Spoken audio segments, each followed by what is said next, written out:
Hey guys, my name is Christian here with Home Review Central. Now, Samsung SmartThings is largely considered to be the best smart home system out there, and for good reason.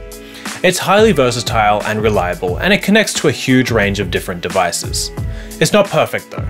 Some find using SmartThings a little complex.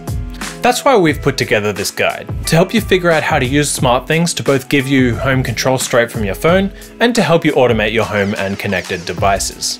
The first thing you'll do is set up the SmartThings hub, and it's relatively easy to do. All you have to do is plug the hub into a power outlet and your internet router, then download the SmartThings app, create an account, and follow the on-screen instructions to connect the hub to your account. That's really all there is to it. Setting up new devices is also pretty easy, but the process is a little different depending on what kind of device you're setting up. If you're setting up a Samsung SmartThings device, simply open up the app, then head to the Things tab under My Home. At the bottom of your list of things, there's an option to add a thing.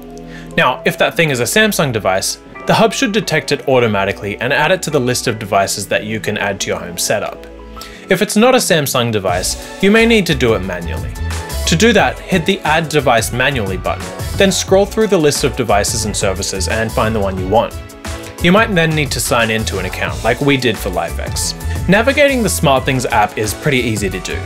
The first tab, at the bottom of the screen, is called the Dashboard, and it's where you'll be able to do things like monitor your home and set up favorite routines and devices to control quickly and easily. The My Home tab at the bottom is where you'll be able to control the different devices in your home and turn devices and switches on and off. We'll dive a little more into that later on. Next up is the Automation tab, which again, we'll dive into a bit more later.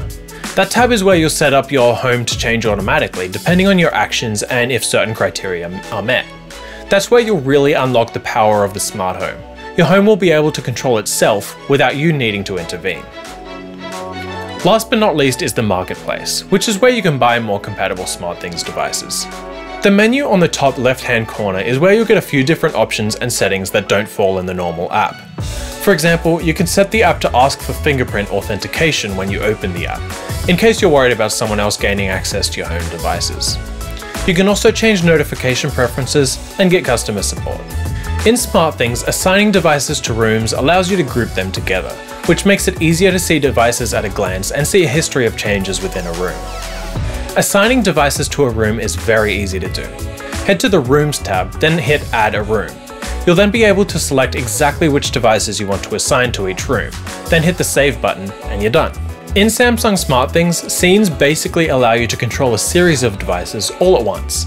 For example, you could create a nighttime scene, which might have all the lights off, the thermostat set to a low temperature, and the door locked. Creating a scene is pretty easy to do. If you're in the My Home section of the app, head to the Scenes tab, then press the Add a Scene button. You'll then be prompted to choose the devices you want to change in the scene. That might be all the devices in your home. After all, scenes don't just turn things on, they also turn them off. Then you'll change the state of each device to what you want it to be, name the scene, and hit the Save button. Automation in Samsung SmartThings is a little complex, but once you've done it a few times, you'll get the hang of it. So far, what we've looked at in the SmartThings app is in the My Home tab, but now you'll head over to the Automation tab at the bottom of the screen. You'll see that Samsung has some automation already set up, and you'll be able to edit those routines if you so choose. For this, we're going to create a new routine.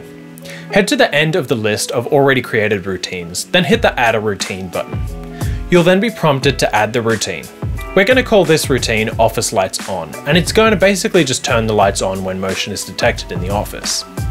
After naming the routine, you'll have a number of options. For example, you'll be able to turn on some devices and turn some devices off, and set the routine to only happen if certain criteria are met.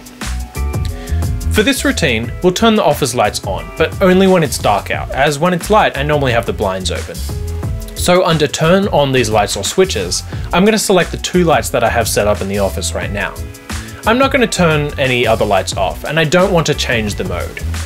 Under Automatically Perform Office Lights On, I'm going to select When Things Start Happening, and select Motion from the Office Motion sensor. Remember, I only want this to happen when it's dark, so I'm going to select Start at 5:30 PM and End at 8 AM. Then we'll hit the Save button in the top right hand corner to save when the routine happens automatically, then hit the Save button again to save the overall routine.